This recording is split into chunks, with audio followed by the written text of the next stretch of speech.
Hey guys, today I'm going to make a spooky video. This one's going to be unscripted. Usually I script these videos, but today is unscripted because it's just kind of a spur of the moment thing. I saw a post on Twitter about astral projecting. While I wish I could do that, I'm not able to. So anyway, it kind of reminded me of paranormal incident I had as a child. And I've talked about this before on like Facebook, I think Twitter a couple times. But that was always text and it was like long-winded. So I'm like, okay, I'm gonna make a video because I have a lot more followers now and new friends and maybe they haven't heard this story. I feel like this story is important because of all of the stories I've looked up, I have not found any similar to this. I feel like I have a pretty unique experience. Normally with ghost stories, you have objects moving, or you see like a silhouette apparition or something. Few incidents where there's like, you're speaking to someone, or you see someone walk in the hallway and you think you're alone. And when you go to look, you actually are alone, so you're like really spooked out by it because you see this full body and not see through them apparition, whatever it is. Anyway, my experience involved both, and I'll explain why. So, but first I have to kind of set up the story a little bit so you understand like exactly what happened, under what conditions and everything, because I feel like documenting that kind of thing is also important. So when I was 5 years old, we moved to this town of about 800 people. It was extremely small, like less than a mile wide. We lived there from 1990 to 1997. It was a coal mining town. 100 years ago, over 100 years ago now, I think, there were a couple mining disasters where it killed hundreds of people. I don't know the exact number, but you know, every town has its ghost story. Wherever you live, there's one. I have researched and learned about stories of people seeing apparitions at night, of people wearing full mining hat with their lights on, and then they disappeared because they weren't real people. Really strange. I haven't had that experience. I mean, I was only 5 to 12 years old. I didn't really care to know about my town's history. Like, when you're a child, you just don't really... Not interested at all. Even living in that town as a kid, I haven't had any real paranormal experiences, except this one that I'm talking about now. Yeah, the town is spooky. So I guess you could say I'm lucky to have only had one paranormal experience, right? But anyway, now that you know all of that, let me go ahead and kind of set up the story or the setting for you guys. So this incident took place at night. It was pitch black outside. I swore it was like 8 p.m. or something. And in the summer, it gets dark at 9 p.m. So like it had to have taken place like in the spring, fall, or winter. I don't remember. I don't think it was winter because there was no snow outside. So this happened probably between ages of 8 and 10. If you've heard my story before, you might have gotten a different age. I don't know what age I was. It was about that time.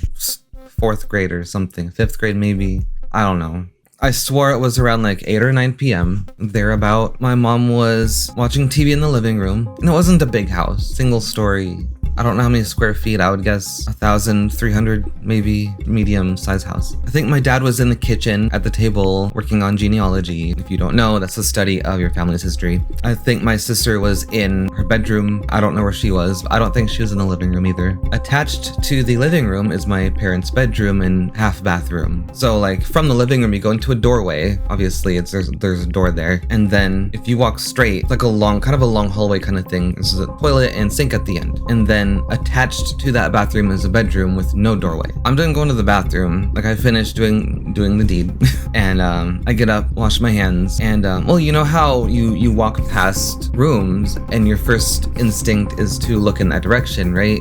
I mean, I don't know. It's like a ritual. Every time I walk back toward the living room to exit the bathroom, I look into my mom and dad's bedroom. It's just like an empty space. Your human instinct is to like look at things. So as I'm walking and look to the right, I see the curtains and it looks like someone's like doing this to like part the curtains. And I'm like, what the heck? No, there's no one in here. And then I see this face in the window and it's indescribable. Like I clearly saw a face. To this day, I don't remember what it looks like. I don't remember if it was really scary, demonic looking, if it just looked like a human. You'd think I would remember that, but I just saw it for a split second, freaked out. I fumbled with the door lock, really fumbled with it, ran into the living room. My mom, like I said, my mom was watching TV and that door doorway is right by that TV. So she saw me come out of the living room right there. And I was like, hey, there's someone outside. I don't know what I said. It was a long time ago, like 20 some years ago. I was like, hey, there's someone outside. I saw them in the window. I don't remember things too clearly. I remember this incident clearly, but I don't remember the fine details that clearly, obviously, because it was so long ago. But I swore my parents didn't really seem to care, or they thought it wasn't a big deal. But when I spoke with my mom, she said that, you know, she actually did go look and there was nothing there, obviously. So I ran into the kitchen where my dad was, and I told him, hey, there's someone outside. I told him what happened, and he seemed hesitant to check. And so in my mind, I'm thinking, okay, there's clearly someone outside, whether it's a man or woman, someone I didn't know, I didn't recognize the face. And you'd think they'd be concerned, like someone's gonna break in or, you know, do something on our property or something. Anyways, apparently I was wrong about them not being concerned because they remember the incident too. So my dad goes out to check outside this time, and obviously there's no one there. And yeah, that's my story. So, and you know, it wasn't a dream because my sister remembers it, my parents remembered, everyone remembers this happening. I was freaking out. So like, my question is, how could something outside, completely outside the house, affect and manipulate curtains which were on the inside? Because I saw the curtains open with no hands, no fingers. They just like parted on their own. And it's like someone grabbed the curtains like this. They didn't separate at the top. They just like separated like this. And there's a face outside the window. You couldn't open the window. It was not openable. Not a word. So like whatever was outside, you can't reach through the walls. I don't know how they opened the curtains. They were inside.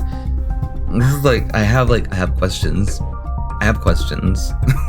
And to this day, I can't explain it. It was completely real. I was not tired. I wasn't on any drugs or medication. I wasn't even sick.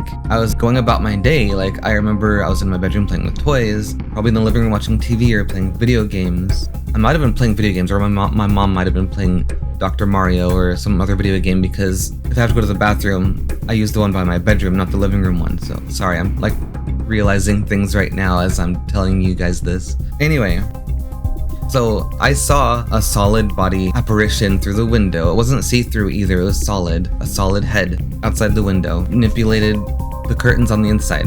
So that's like a weird... I've searched for hours online for similar stories. There are none. There's none. So yeah, let me know if you guys have any similar stories. I can't explain this. I really want to go to a hypnotherapist and undergo hypnotic regression to see if I can like jump back in these memories and get more details, because I really want to know. I really want to know. It's scary. I don't think it was aliens. So I don't know. Who knows? God knows. So yeah, that's it. That's all I wanted to talk to you guys about.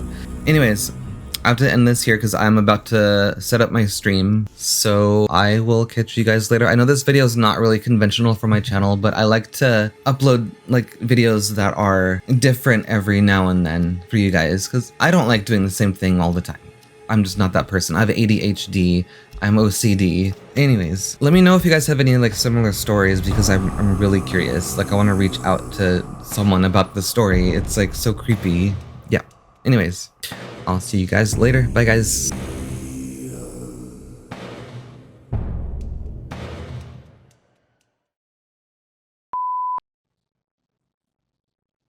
My cat's snoring.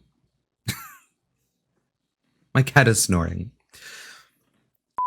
Because usually I'm sitting funny.